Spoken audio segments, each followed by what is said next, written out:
지난 수요일인가요? 4월 7일에 우리나라에 재보궐선거가 있었죠.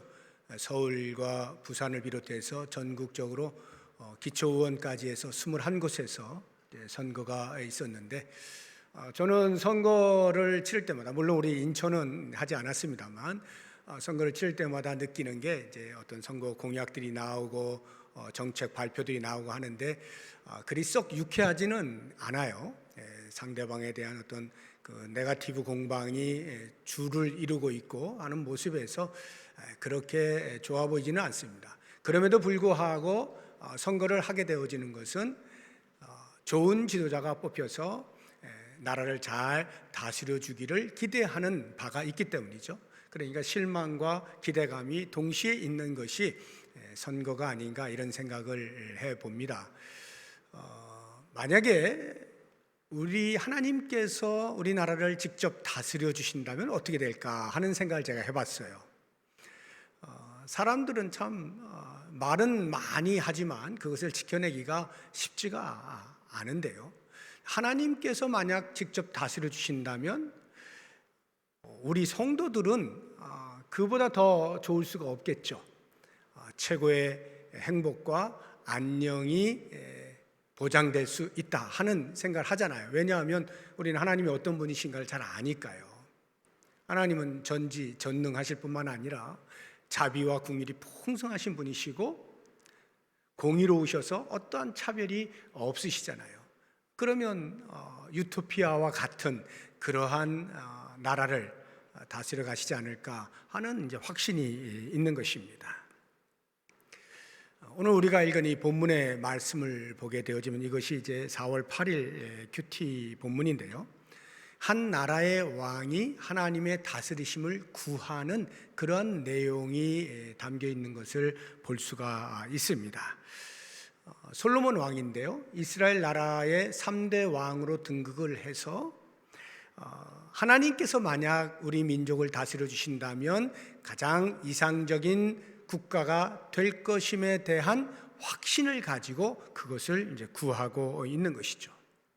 그래서 오늘 본문 속에서 과연 솔로몬이 어떻게 하나님의 나라를 구하고 하나님의 다스리심을 구하고 있는가 하는 그 흔적들을 찾아보면서 그것을 통해서 우리의 삶에 적용을 해보고 또 도전을 받는 그런 시간을 갖도록 해보겠습니다. 한 세 가지 정도를 우리가 살펴볼 수 있는데, 그 솔로몬이 하나님의 다스리심을 구하고 있는 흔적 중에 첫 번째는 제사를 드리는 것을 통해서 우리가 발견을 할 수가 있습니다. 이 제사 드리는 장소가 3절에 나와 있는데 기브온 산당 이렇게 나와 있죠. 여기 기브온 산당이라는 것은 고유명사가 아니라 기브온이라고 하는 지역에 있는 산당, 이런 말입니다. 이 기브온 산당으로 가게 되어진 것은요, 그 모세를 통해서 광야에서 성막을 짓게 하셨잖아요. 그 성막의 그 연결이 이제 기브온에다가 회막을 지어놓고 계속해서 그 성전이 지어지기 전까지 그렇게 활용을 했던 것입니다. 그런데 이제 우리가 유의해서 보아야 할 것은 그 밑에를 보게 되면 이제 다윗이 하나님의 궤를 예루살렘에 갖다 놓았다 하는 이 말이 있잖아요. 기럇 여아림이라고 하는 곳에 있던 하나님의 궤를 다윗이 이제 자신이 통치하고 있는 그 예루살렘 성에다가 두기를 원해서 옮기는 것 아시죠? 옮겨서 예루살렘 성의 어느 한 곳에 임시로 안치를 해 둡니다. 실제 하나님의 회막은 기브온이라고 하는 곳에 산당에 있는 것이에요. 그래서 비록 이제 언약궤는 예루살렘 성에 있지만 기본적으로 그 회막이 기브온 산당에 있기 때문에 솔로몬이 그곳에 가서 제사를 드린다 하는 것을 이제 이해를 하시면 되겠고, 6절을 보시게 되면 솔로몬이 그 제사를 드릴 때 제물을 1000마리의 양을 드리는 것을 볼 수 있어요. 6절 보시면 여호와 앞 곧 회막 앞에 있는 놋제단에 솔로몬이 이르러 그 위에 1000마리 희생으로 번제를 드렸더라, 이렇게 되어 있죠. 1000마리 드리는 것, 말이 1000마리죠. 보통 일이 아닙니다. 그래서 지금까지 좀 오해가 되어졌던 것 중에 하나가 이 1000마리를 하루에 한 마리씩 1000일 동안 드린 것으로 이렇게 오해가 된 적이 있어요, 우리 한국교회에. 그래서 그것으로 인해서 1000번제 헌금이라고 하는 제도가 또 생기기도 했습니다. 저도 우리 교회 부임해서 몇 년 동안 1000번제 헌금을 드리시는 성도를 제가 봤어요. 얼마나 귀한 것입니까? 정말 정성을 다해서 1000일 동안 계속해서 하나님의 뜻을 구하고 또 마음을 다해서 하나님을 섬기는 그런 표시로서 1000번제 헌금을 드린 그 자체는 너무나 귀한 거예요.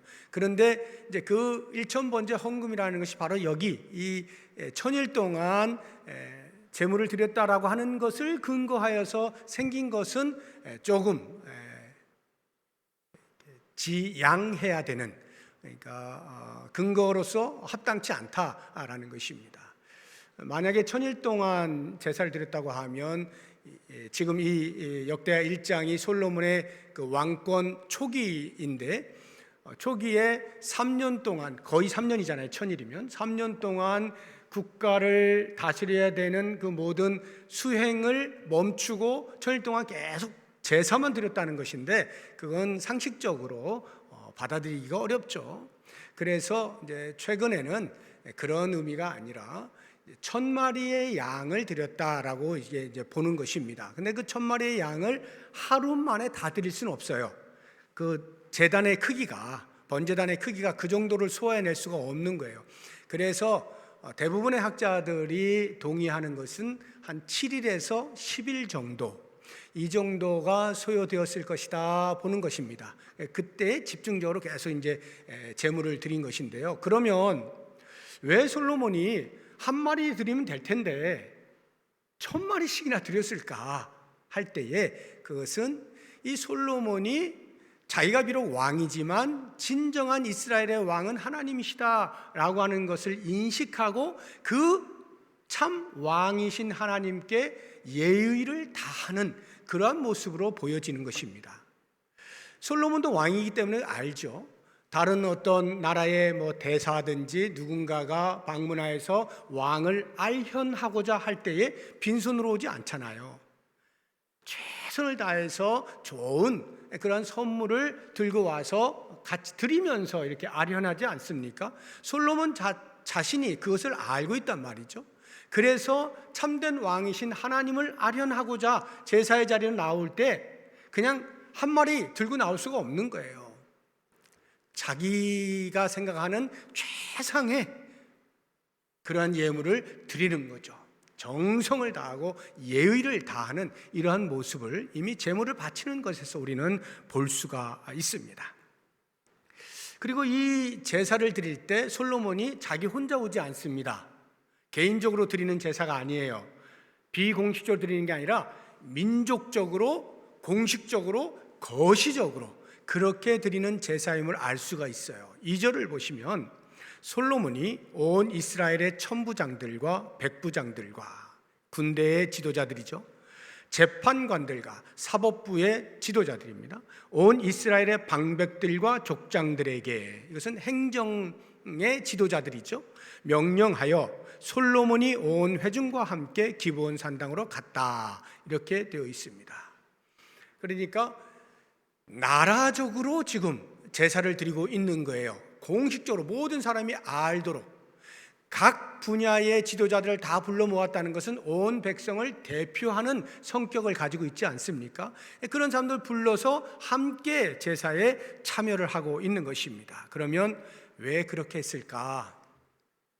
두 가지 목적이 있는 것으로 보입니다. 하나는 하나님의 왕 되심을 인정하게 하는 것입니다. 솔로몬은 지금 자기가 왕이지만 하나님이 참 왕이십니다 하고 고백을 하고 있잖아요.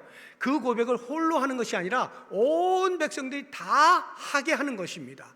대표로 각 분야의 지도자들을 불러서 참여하게 함으로써 모든 백성들이 하나님을 왕으로 인정하게 하는 그러한 행위가 된다 하는 것을 알 수가 있어요. 왜냐하면 이 제사라고 하는 것이 그런 성격을 가지고 있는 거예요. 왕에게 드리는 그런 성격을 가지고 있습니다. 우리 시편 22편을 한번 보겠습니다. 27절 28절인데요. 땅의 모든 끝이 여호와를 기억하고 돌아오며 모든 나라의 모든 족속이 주의 앞에 예배하리니 나라는 여호와의 것이요 여호와는 모든 나라의 주제심이로다. 왕 되신 분 앞에 예배를 드리는 것이 마땅한 거예요. 제사가 그런 성격을 가지고 있는 것입니다. 두 번째 목적이 있다라고 한다면, 그렇게 이제 하나님의 왕 되심을 인정할 뿐만 아니라 실제로 나라를 다스릴 때, 백성들을 다스릴 때에 하나님께서 다스리시도록 하나님의 통치를 구하라 하는 차원에서 모든 사람들을 다 불러다가 거시적으로, 공식적으로 제사를 드리고 있는 것입니다. 무슨 말이냐면, 우리가 오늘날에 이렇게 나라들을 보게 되어지면 왕 제도가 있는 나라가 있잖아요. 영국이라든가 일본이라든가 이런 나라들 보면 이제 그 왕은 명예직입니다. 그냥 뒤에 이렇게 앉아 계시는 거예요. 실제적으로 통치는 누가 하죠? 수상이나 총리 이런 사람들이 이제 하잖아요. 그런데 지금 솔로몬은 하나님을 그런 왕으로 취급하지 말라는 거예요. 왕이시긴 왕이신데 저 뒤에 계시는 분 실제로는 우리가 할게요, 이렇게 하지 말라는 거예요. 내가 왕이지만 하나님께 하나님의 다스리심을 구하는 것처럼 너희 지도자들도 각 처해진 자리에서 백성들을 다스릴 때 하나님이 직접 다스리시도록 구하라. 다시 말하면 하나님의 뜻을 따라서 통치할 수 있도록 하라 하는 목적을 가지고 이렇게 거시적으로, 민족적으로, 공식적으로 예배를, 제사를 드리고 있다 하는 것입니다.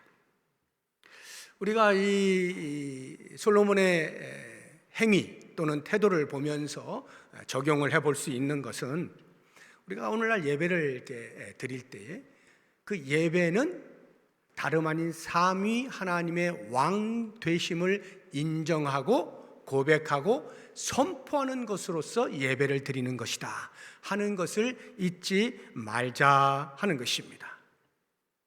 왕이신 나의 하나님, 내가 주를 높이고, 왕 되신 하나님을 인정하고 고백하고 노래하는 것, 이게 예배라고 하는 것입니다. 그렇다고 하면 이제 제가 여러분들에게 다시 한번 예배에 대해서 말씀을 드리고 싶은 것이, 우리는 이론적으로는 나름 알고 있다라고 생각하지만 실제 예배의 행위에 있어서 이 중요한 핵심 사실을 놓칠 때가 많아요. 그리고는 예배를 나 중심적으로 드리기가 쉽습니다. 나 중심적이란 말은 나의 감정을 중심하여 이런 말이에요. 그래서 내가 힘들고 어렵지만 하나님 앞에 나와 예배를 드릴 때 하나님께서 위로해 주시기를, 예배를 통하여 내가 위로를 받기를, 그래서 힘을 얻기를, 이런 것을 목적하여서 예배를 드리기가 쉽다는 말입니다.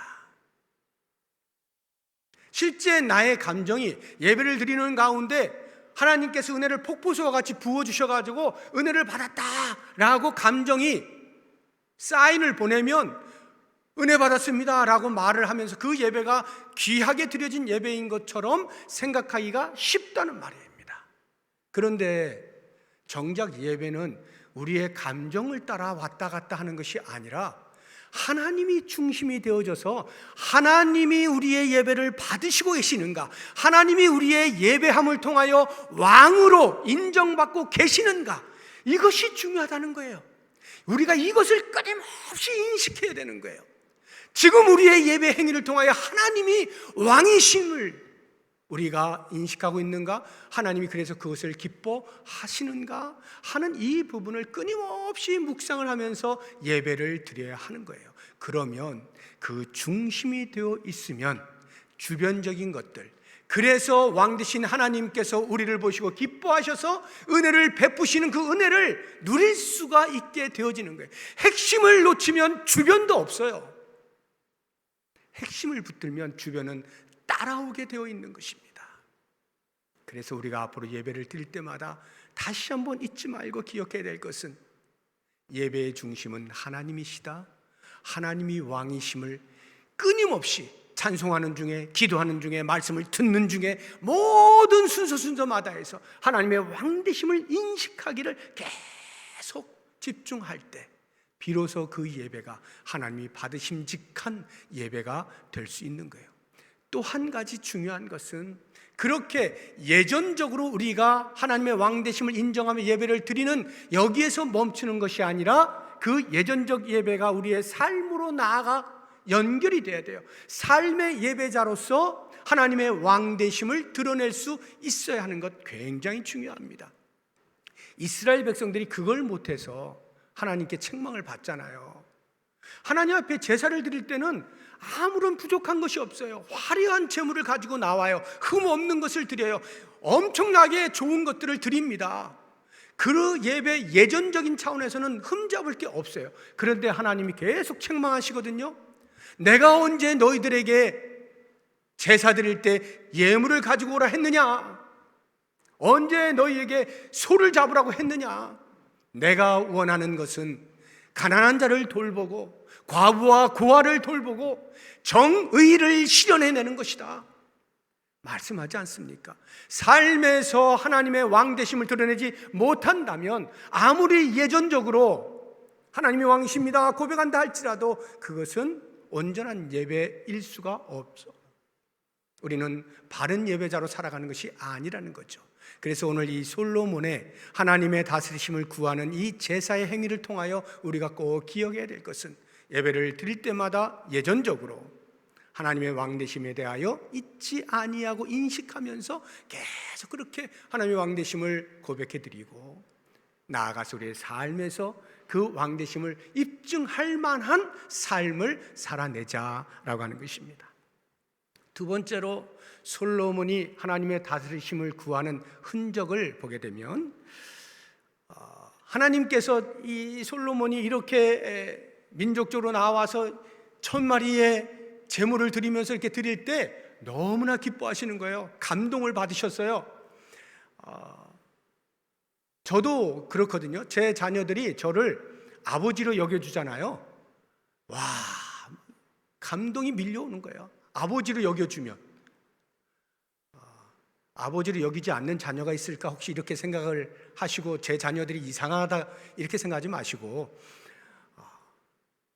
그럴 때가 있잖아요. 이렇게 뭐 말로 한다든지 아니면 어떤 표현을 통해서 아버지로 인정되고 있다는 것을 내가 느끼게 될 때 그때 감동이 막 밀려오거든요. 근데 하나님께서 우리가 하나님을 왕이라 인정하는 그런 어떤 제사의 행위를 통하여 그것을 인정받았다고 생각하실 때 하나님이 감동을 받으시는 거예요. 그래서 가만히 계실 수가 없어가지고 제가 마치 제 자녀들에게 야, 너 뭐 원하는 거 뭐야? 내가 다 사줄게 이러는 것처럼 하나님께서 솔로몬에게 말씀하시는 거예요. 야, 너 원하는 게 뭐니? 내가 다 들어주마. 얘기해봐. 7절에 보면 그렇게 말씀하셔요. 그날 밤에 하나님이 솔로몬에게 나타나 그에게 이르시되 내가 네게 무엇을 주랴? 너는 구하라. 하나님이 감동을 받으셨다 이 말이죠. 선물을 주고 싶으시다는 거예요. 그때에 솔로몬이 두 가지를 구하는데 그 첫 번째 구한 소원이 부친인 다윗, 자기의 아버지인 다윗과 하나님께서 맺은 언약을 굳게 해 주십시오 이렇게 부탁을 해요. 소원을 말을 합니다. 8절 한번 보세요. 솔로몬이 하나님께 말하되 주께서 전에 큰 은혜를 내 아버지 다윗에게 베푸시고 내가 그를 대신하여 왕이 되게 하셨사오니 여호와 하나님이여 원하건대 주는 내 아버지 다윗에게 허락하신 것을 이제 굳게 하옵소서. 하나님께서 다윗과 맺은 언약을 계속해서 이루어 주시기를 바랍니다 하는 소원을 이야기를 하는 거예요. 여기 보시게 되면은 그 8절에 주께서 전에 큰 은혜를 내 아버지 다윗에게 베푸셨다 하는 이 표현 속에서 솔로몬이 하나님을 어떻게 생각하는지 잘 나타나죠. 자기 아버지 다윗이 왕이잖아요. 그런데 왕에게 은혜를 베푸시는 분으로 인정을 하는 거예요. 왕에게 은혜 베풀 사람이 누가 있어요? 이 땅에서 아무도 없잖아요. 그런데 그 하나님이 왕보다 더 크신 분이시다 이렇게 인정을 하고 있는 것을 볼 수 있어요. 8절 뒷부분을 보게 되면 내가 그를 대신하여, 그러니까 솔로몬이 자기가 아버지 다윗을 대신했다는 말은 이어서 이런 말이에요. 다윗을 이어서 왕이 되게 하셨사오니, 왕이 되게 하셨사오니, 누가 되게 했다는 거예요? 하나님께서. 솔로몬이 왕이잖아요. 자기가 왕인데 누군가 나를 왕되게 하셨다는 거예요. 그러면 그분이 누구예요? 더 높은 분이죠. 왕보다 더 높은 분이 왕으로 임명할 수 있을 거 아니에요. 하나님을 그렇게 인정을 하고 있는 것을 볼 수가 있어요. 9절을 보세요. 여호와 하나님이 원하건대 주는 내 아버지 다윗에게 허락하신 것을 이제 굳게 하옵소서. 다윗에게 허락하신 것을 기억하고 있는 거예요. 그게 뭘까요? 우리가 흔히 이야기하는 다윗 언약인데요, 하나님이 다윗과 언약을 맺으셔요. 다윗이 하나님의 성전을 건축하기를 간절히 원했어요. 그런데 그의 손에 피를 너무 많이 흘렸거든요. 그러니까 하나님께서 야, 너는 안 돼 하고는 나단 선지자를 통하여 그에게 주신 약속의 말씀이 있습니다. 우리 사무엘하 보겠습니다. 7장 12절 13절인데요. 내 수완이 차서 내 조상들과 함께 누울 때에 내가 내 몸에서 날 내 씨를, 솔로몬을 말하는 거예요, 내 뒤에 세워 그의 나라를 견고하게 하리라. 그는 내 이름을 위하여 집을 건축할 것이요. 솔로몬이 성전을 건축하죠. 나는 그의 나라 왕위를 영원히 견고하게 하리라. 다윗에 이어서 솔로몬, 그리고 그 왕위를 계속 견고하게 하겠다 약속해 주셨는데, 그 약속을 기억하고 솔로몬이 말하는 거예요. 그거 꼭 지켜주십시오 하는 거예요.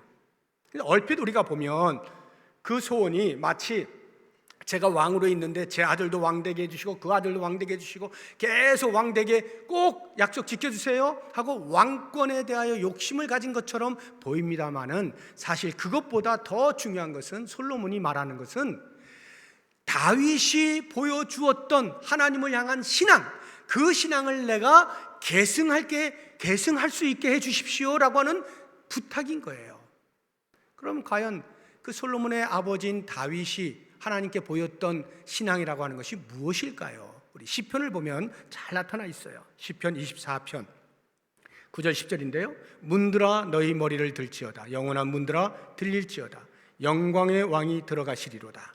영광의 왕이 누구시냐? 만군의 여호와께서 곧 영광의 왕이시로다. 다윗은 자기가 이스라엘의 왕이면서도 이스라엘의 영원한 왕, 진정한 왕은 여호와 하나님이시다라고 하는 이 신앙의 고백을 단 한순간도 잊은 적이 없고 날마다 고백을 하며 산 왕입니다. 바로 이와 같은 신앙을 계승할 수 있게 해달라라고 하는 소원인 것입니다. 그러면 실제로 하나님께서 다윗과 맺으신 이 언약이 이 땅에서 성취가 되었을까요? 안 되었을까요? 역사적으로 보게 되어지면 실패한 것처럼 보입니다. 왜냐하면 BC 586년에 남유다가 바벨론에 의해서 멸망을 당하잖아요. 멸망을 당했다는 말은 다윗 왕조가 제20대 왕인 시드기야 왕에 이르러서 몰락하게 되어졌다, 끝났다, 그렇게 보는 겁니다. 그러면 그것은 하나님께서 맺으신 언약이 BC 586년에 실패로 끝이 난 것으로 보이는 것입니다. 그런데 사실은 그렇지 않죠.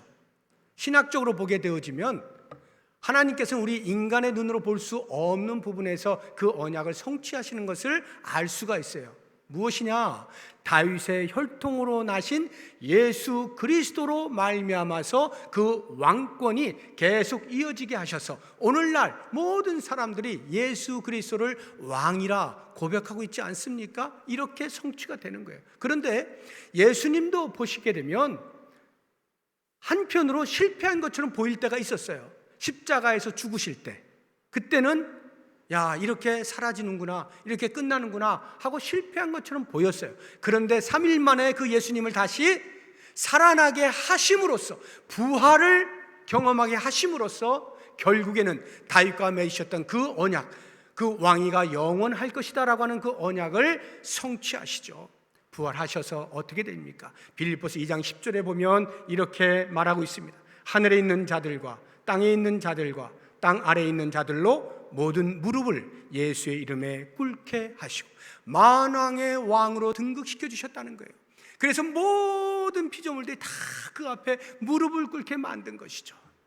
이렇게 해서 다윗의 그 언약, 하나님께 맺으신 다윗 언약이 성취가 되는 것을 우리가 보게 되는 것입니다. 저는 이 말씀을 이제 보면서 우리의 삶으로 어떻게 적용을 할까 이렇게 묵상을 하는 중에, 솔로몬이 그 아버지 다윗과 맺은 그 언약을 기억하고 그 언약을 꼭 이루어 주십시오라고 소원을 빌지 않습니까? 그렇다면 만약에 하나님께서 우리에게 너 한번 소원을 빌어봐 하면 뭘 빌까 할 때 이런 차원이라고 한다면 저는 이렇게 빌 수 있을 것 같아요. 하나님, 지금 성경의 모든 예언들이 다 성취가 되었고 이제 마지막 하나가 남았는데요, 예수님께서 이 땅에 다시 오시는 재림의 언약이 하나 남아있는데 그것을 꼭 이루어 주십시오라고 제 소원을 말하는 것이 합당하다 하는 생각이 듭니다. 우리는 이것을 가리켜서 종말신앙이라 그래요. 종말신앙, 주님 다시 오시기를 기다리는 것, 이게 종말신앙 아니에요? 그럼 종말신앙이 우리에게 요청하고 있는 신앙적 행위가 있어요. 두 가지가 있는데, 하나는 하나님의 나라가 이미 임했잖아요. 이 땅에 이미 임한 하나님의 나라에서 우리는 하나님 나라의 백성으로 살아가고 있습니다. 그 임한 하나님의 나라는 아직은 불완전해요. 그러나 우리가 그 백성으로 살아가면서 불완전한 하나님의 나라지만 거기에서 그 나라를 다스리시는 하나님을 왕이라 고백하면서 선포하면서 살아갈 수 있도록 하는 현실적 삶에 대한 우리의 기대, 이것과 또 하나는 이제 앞으로 하나님의 나라가 완벽하게 도래할 거잖아요. 그게 예수님의 재림 아닙니까? 우리는 이 땅을 살아가는 동안에 그 예수님의 다시 오실 완벽하게 도래할 하나님의 나라에 대한 기대를 가지고 그 소망을 저버리지 아니하고 끝까지 살아가는 이 삶, 미래적인 삶, 이것이 종말신앙이 우리에게 요청하는 모습이에요. 그렇다고 하면 주님이 다시 오실 것을 기대하고 살아가고 있는 우리들이 이 땅에 대하여 큰 집착을 갖거나 미련을 갖지는 않을 것 아닙니까? 마치 하나님 나라가 다시는 도래하지 않을 것 같은, 주님이 다시는 오시지 않을 것 같은, 새 하늘과 새 땅이 도래하지 않을 것 같은 그러한 삶으로 이 땅이 끝이라고 생각되어지면 당연히 이 땅에 대하여 미련이 많죠. 집착을 해야 되겠죠. 뭔가를 더 누려야 되겠죠. 그러나 우리는 주님의 다시 오실 날을 기다리는 사람들로서 이 땅에 대하여 큰 집착을 갖지 않고 미련 없이 나그네와 같은 삶을 살아갈 수가 있게 되는 거죠. 솔로몬의 이 하나님의 다스리심을 구하는 모습을 통해서 우리가 이와 같이 살아야 되겠다 하는 것입니다. 마지막으로 세 번째, 솔로몬이 하나님의 다스리심을 구하는 흔적을 찾아보면 두 번째 하나님께 비는 소원에서 찾아볼 수가 있어요. 그것은 지혜와 지식이에요. 9절 뒷부분부터 10절까지를 보게 되면, 주께서 나를 땅의 티끌같이 많은 백성의 왕으로 삼으셨사오니 주는 이제 내게 지혜와 지식을 주사 이 백성 앞에서 출입하게 하옵소서. 이렇게 많은 주의 백성을 누가 능히 재판하리까 하니 지혜와 지식을 달라고 요청을 합니다. 여기 지혜, 지식이라고 하는 것은 세상적인 학문을 말하는 게 아니에요. 세상에서 알아야 되는 온갖 정보들, 그런 지혜와 지식을 말하는 게 아닙니다. 하나님의 뜻을 따라 판단할 수 있는 능력, 그것을 지혜와 지식이라는, 그것을 구하고 있는 거예요. 왜요? 공정한 재판을 하고 싶은 거예요. 백성들이 많이 있는데 나의 심성을 가지고는 도저히 공정하게 재판하기가 어렵다는 것을 솔로몬 왕이 아는 것입니다. 그래서 바르게 백성들을 다스리고 싶다라고 하는 것입니다. 이번 이 보궐선거를 하면서 뉴스에 많이 나오는 것 중에 제가 이런 말씀을 드리는 것은 어느 정당에 대한 저의 마음을 얘기하는 게 아니니까 오해하지 마시고 들으셔요. 뉴스에 나오는 그 선거 결과에 대한 평가 중에 하나가 20대 남자들이 현 정부를 버리고 야당을 찍었다는 거 아니에요? 72%인가 되는 20대 남자들이 왜 그랬을까를 평가를 할 때에 불공정에 대한 시위였다 이 말이에요. 불공정, 불공평, 불평등, 차별, 이런 것에 대하여 사람들은 상처를 받는 거예요. 다시 말하면 모든 사람들은 공정하게 대우받기를 원한다는 것이죠. 솔로몬 왕이 그것을 알았던 거예요. 그러니까 하나님의 지혜를 가지고 공정하게 백성들을 다스리기를 원합니다. 지혜와 지식을 주십시오. 이렇게 간구를 한 것입니다. 또 하나, 왜 지혜와 지식을 구했을까 생각을 해보면 자기 자신은 왕이라고 등극은 되어 있지만 진정한 의미에서의 왕은 여호와 하나님이시기 때문에 나는 대리자입니다. 대리자는 위임하신 분의 뜻에 어긋나지 않게 통치하는 것이 중요한데 제가 그렇게 되기를 원합니다. 주인님의 뜻을 바르게 알고 그대로 실천하며 살기를 원합니다 하는 의미에서 지혜와 지식을 구하고 있다 하는 것을 알 수가 있습니다. 여기에서 하나님께서 두 번째 감동을 받으시죠.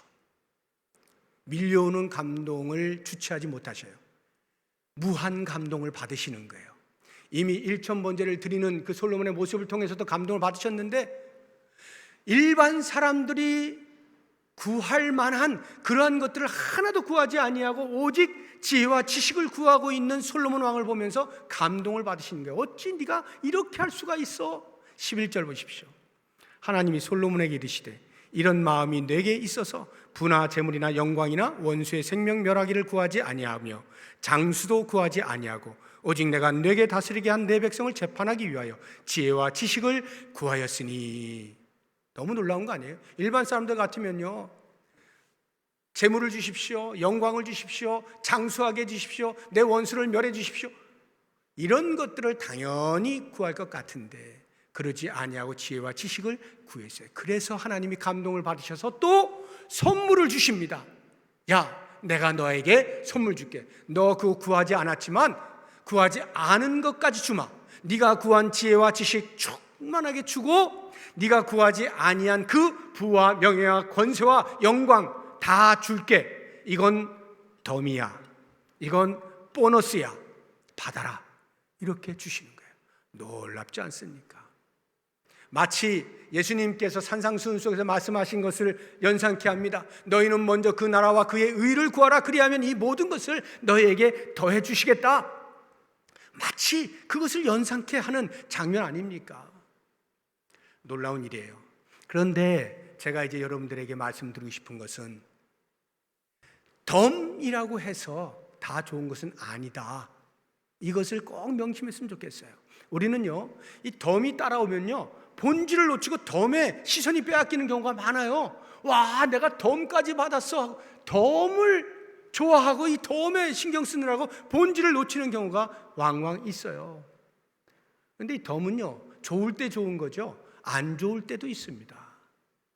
성경은 우리에게 그것을 잘 이야기해 주고 있어요. 여러분이 잘 알고 있는 히스기야 왕의 기도 많이 들어보셨죠? 죽을 병에 걸렸는데 낯을 벽을 향하여서 간절히 기도하죠. 하나님께서 그 기도를 들으시고 살려주시잖아요. 몇 년 동안 더 살려주시죠? 15년을 덤으로 받습니다. 얼마나 좋겠어요. 제가 지금 죽을 병에 걸렸는데 하나님께 기도했어요. 하나님이 15년을 더 살게 해주셨어요. 정말 감사하겠죠. 정말 기쁘겠죠. 그런데요, 제가 성경을 보다 보니까 그게 그리 좋아 보이지 않더라고요. 차라리 히스기야는 그때 죽는 게 더 나았어요. 제가 볼 때 15년 덤으로 받은 인생 가운데서 그가 했던 것은요, 하나님의 영광을 가린 것뿐이었습니다. 한번 볼까요? 역대하 32장 24절 25절인데 그때 히스기야가 병들어 죽게 되었으므로 여호와께 기도하며 여호와께서 그에게 대답하시고 또 이적을 보이셨으나 히스기야가 마음이 교만하여 다시 살아난 덤을 받은 이후부터 마음이 교만하여 그 받은 은혜를 보답하지 아니함으로 진노가 그와 유다와 예루살렘에 내리게 되었다. 차라리 덤 안 받는 게 나았다니까요. 왜? 그 전까지 히스기야는 대단한 왕이었어요. 남유다에서 손에 꼽는 선왕이었단 말입니다. 그렇게 훌륭한 치적이 있는 히스기야 왕이 덤으로 받은 15년 동안에 이런 낭패를 보는 거예요. 쌓아놓은 모든 명성과 치적이 하루아침에 무너져버리는 이런 삶이 되어버렸어요. 솔로몬은 어떻습니까? 솔로몬 구하지도 않은 부와 명예와 영광을 하나님께서 덤으로 주셨어요. 정말 감사한 일이죠. 그런데요, 그것을 잘 겸손하게 관리를 했으면 복이 될 텐데 솔로몬이 그만 그것을 못합니다. 그래서 그의 말년을 보게 되면요, 그것 때문에 망해버리는 것을 볼 수가 있어요. 우리 열왕기상 11장 4절과 9절인데요, 솔로몬의 나이가 많을 때에 그의 여인들이 그의 마음을 돌려 다른 신들을 따르게 하였으므로 왕의 마음이 그의 아버지 다윗의 마음과 같이 아니하여 그의 하나님 여호와 앞에 온전하지 못하였다. 이렇게 기록하고 있어요. 9절 보세요. 솔로몬이 마음을 돌려 이스라엘의 하나님 여호와를 떠남으로 여호와께서 그에게 진노하시니라. 덤으로 주신 하나님이 잘못된 거 아니죠. 솔로몬이 너무 기특하니까 그래 이것까지 가져라 축복으로 주신 거예요. 그런데 그것을 잘못 관리하다 보니 그의 눈을 어둡게 만듭니다. 귀를 닫게 만듭니다. 마음을 딱딱하게 만듭니다. 하나님이 부으신 그 지혜와 지식이 어디 간지 모릅니다. 말년에는 하나님을 떠나는 삶을 살게 되어집니다. 저는 이 말씀을 보면서 이러한 이제 묵상이 되어지는 거예요. 먼저 우리가 어떤 의사 결정권을 가진 사람을 위해서 반드시 기도해야 되겠다 이런 생각을 하게 되는 거예요. 만약에 본인의 삶이라고 하면 의사 결정권은 본인에게 있겠죠. 그럼 본인을 위해서 기도를 하라는 거예요. 어떤 기도요? 그런 의사 결정을 할 때 지혜와 지식을 구해서 하나님의 뜻에 따라 결정할 수 있도록 기도하는 거예요. 하나님, 제 마음대로 하지 않게 하시고 하나님이 원하시는 방법으로 하나님이 원하시는 뜻을 따라서 결정할 수 있게 해주세요. 그렇게 행동할 수 있게 해주세요. 기도하는 거예요. 만약에 가정이라고 하면 신앙의 가장이 누구인가를 보십시오. 의사결정권을 가진 사람을 위해서 기도해야 되는 거예요. 그래야 그 가정이 하나님이 원하시는 방향으로 나아갈 수가 있는 거예요. 교회 공동체의 의사결정권을 가진 사람들을 위하여 기도해야 되는 겁니다. 담임 목사를 위해서 기도하십시오. 당회를 위해서 기도하십시오. 의사결정이 하나님의 뜻에 따라 바르게 되어질 수 있도록 간절히 기도해야 되는 거예요. 그래야 그 교회 공동체가 하나님의 뜻을 이루어 드릴 수가 있어요. 하나님을 왕으로 섬기면서 그것을 증명하며 살아갈 수가 있어요. 이 나라 이 민족의 위정자를 위하여서 왜 우리가 기도합니까? 그들이 하나님의 뜻에 따라 통치하기를 위하여 기도하는 거예요. 비록 그들이 하나님을 알지 못한다 할지라도 하나님께서 다스릴 수 있도록 하나님이 통치하시는 나라가 되도록, 그래서 안녕과 평화와 행복이 있도록 위해서 기도하는 거예요. 위정자를 위해서 기도할 때 좋아서 기도하는 거 아니에요. 정말 저는 개인적으로 위정자들 싫어요. 그런데도 불구하고 기도하는 이유는 하나님의 다스리심이 있기를 위하여. 그래서 모든 백성들이 그 안에서 행복을 누릴 수 있기를 위해서 기도하는 겁니다. 기도하십시오. 의사결정권을 가진 사람이 누구인지를 보시고 나의 성향과 관계없이 간절히 기도하면 그 공동체를 하나님이 다스려 주실 거예요. 두 번째로 묵상이 되어지는 것은 하나님의 다스리심을 거부하거나 싫어하거나 피하게 되어질 만한 요소들을 제거하는 겁니다. 설령 그것이 눈에 보기에 좋아 보여도 만약 그것이 하나님의 다스리심으로부터 나를 멀리 떠나게 만든다면 그것을 버려야 되는 거예요. 솔로몬에게 있어서는 부귀, 영화, 영광 이런 것들이었어요.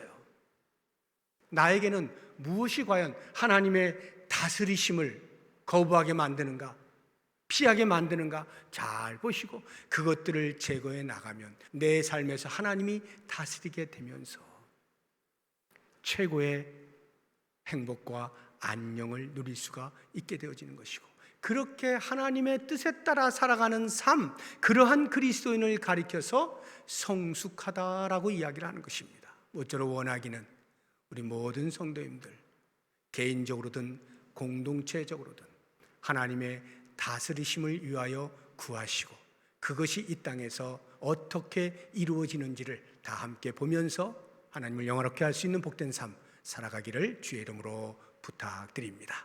기도하겠습니다. 하나님 아버지,